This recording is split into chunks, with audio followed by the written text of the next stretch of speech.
С началом Великой Отечественной войны Николай Константинович Рерих всеми силами стремится помочь Родине.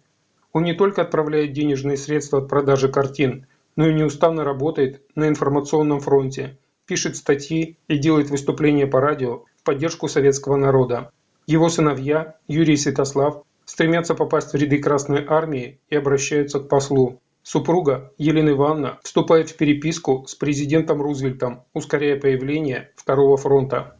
Но еще задолго до начала мировой войны Рерих предупреждает о грозной опасности, которая нависла над человечеством. Понимая, что война начнется с разрушения культуры, он направляет силы на создание пакта в защиту культурных ценностей. Однако, в те тревожные предвоенные годы не все правительства считали пакт Рериха чем-то важным.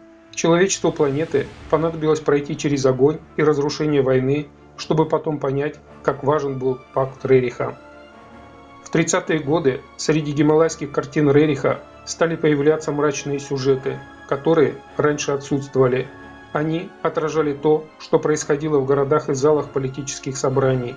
Гималаи предвещали войну, но намного страшнее той мировой, которой открылся 20 век. Группы нацистских альпинистов рыскали в укромных уголках Гималаев в поисках легендарных мудрецов и учителей, с помощью которых они надеялись достичь легкой победы и стать владыками всего мира. Все творчество Рериха наполнено мыслью предупреждения о чудовищном бедствии. Армагеддон, 1936 год. Картина как бы безмолвно кричала, и это был крик страдания и муки. Потом он повторит ее в 1940 году и в 1941. Вестник от Гималаев, 1940 год. Вестник нес особую весть. Весть о грозных временах и той высшей помощи, которая придет в нужный момент. Весьма символично картина «Весть Тирону». Она посвящена одному из первых христиан, которого предупреждали о готовящемся нападении, но он отказался верить и погиб от руки подосланного убийцы. Две картины «Печаль и тревога» отразили настроение автора во время подписания мирного договора с Германией.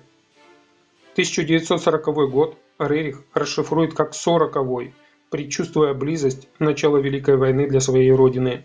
Загорались дозорные огни на башнях, предупреждая «враг близко», и кузнецы уже ковали меч духа для будущих сражений.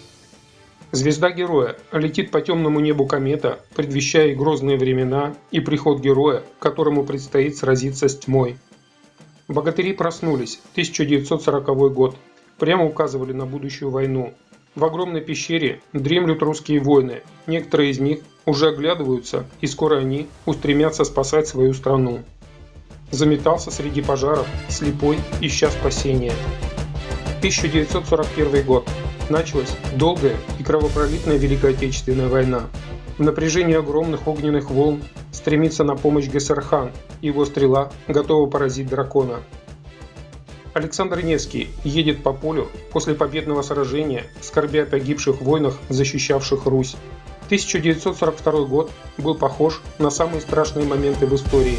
Под черным, затменным солнцем шел поход Игоря. Но уже в 1942 году Рерих почувствовал перелом в войне и приближение победы. Так и называется его картина «Победа», на которой русский воин поражает мощного дракона. И эта победа дорогого стоила. Встает над облаками Святогор, наиболее яркий символ мужества и доблести, а также тех высших сил, которые стоят на страже эволюции. Партизаны показывали всю мощь народного единства, поднявшегося на противостояние коварному врагу. Необычайно близки художнику святые Борис и Глеб. Видения их не раз вдохновляли защитников Родины на новые победы. Они представляли высшие космические силы, поднявшиеся на защиту своей страны. Легендарная Настасья Микулишна подчеркивала роль женщины и на фронтах, и в тылу. Весну 1945 года Николай Константинович назвал «Весной священной» по одноименному балету на музыку Стравинского. Весна священная обратилась в весну победную.